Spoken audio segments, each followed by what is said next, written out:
రాజమౌళి గారు, మీకు ఇబ్బంది కలిగింది, మీ వీడియో రకరకాల చోట్లకి ఏదో ఇబ్బంది ఉండగలిగి మీరు రిలీజ్ చేయలేకపోయారు. ఎవరి కష్టాలు వాళ్ళకు ఉంటాయి, కాదనట్లేదండి.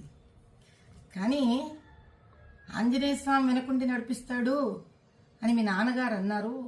అది ఇప్పుడు భావ్యంగా అనిపించట్లేదు మీకు అన్నారు కదా. పోనీ బాహుబలి సినిమాలో కోట్లు సంపాదించారు కదండి శివలింగాన్ని ఎత్తిపించి పాపం ప్రభాస్ గారితో. అప్పుడేమన్నా శివుడి మీద ఏమైనా దానకం చదివారా మీరేమన్నా? ఏ శివాలయానికి ఏమన్నా దాన ధర్మాలు చేశారా? ఆ రోజు చేసింది లేదు, ఈ రోజు తిట్టుకోవడం ఎందుకండి ఆంజనేయ స్వామిని చెప్పండి. కుల వృత్తిలో వ్యక్తులు అంటే కుమ్మరివాడు ఆ కుమ్మరి వస్తువులని, కంసాలివాడు తన కంసాలి వస్తువుని, డాక్టర్ తాను సర్జరీలో వాడే సర్జరీ వస్తువులని, వీటిలన్నిటినీ దైవంగా భావిస్తారండి.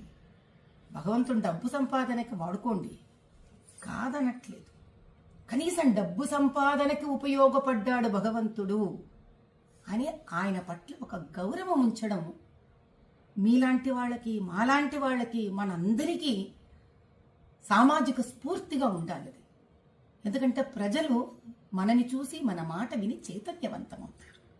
అంత బేలలాగా మీరు ఎవరో ఏదో షాట్లు మీకు కొట్టేశారు కాబట్టి మీకు ఆంజనేయ స్వామి వెనక లేడని మీరు భావించడం, ఆ తర్వాత వెంటనే సమస్య తీరిపోగానే చిన్నపిల్లలాగా వేసేసుకోవడం, ఇంకా నిలకడెక్కడుంది రాజమౌళి గారు మీ అంత పెద్ద మనిషికి కూడా?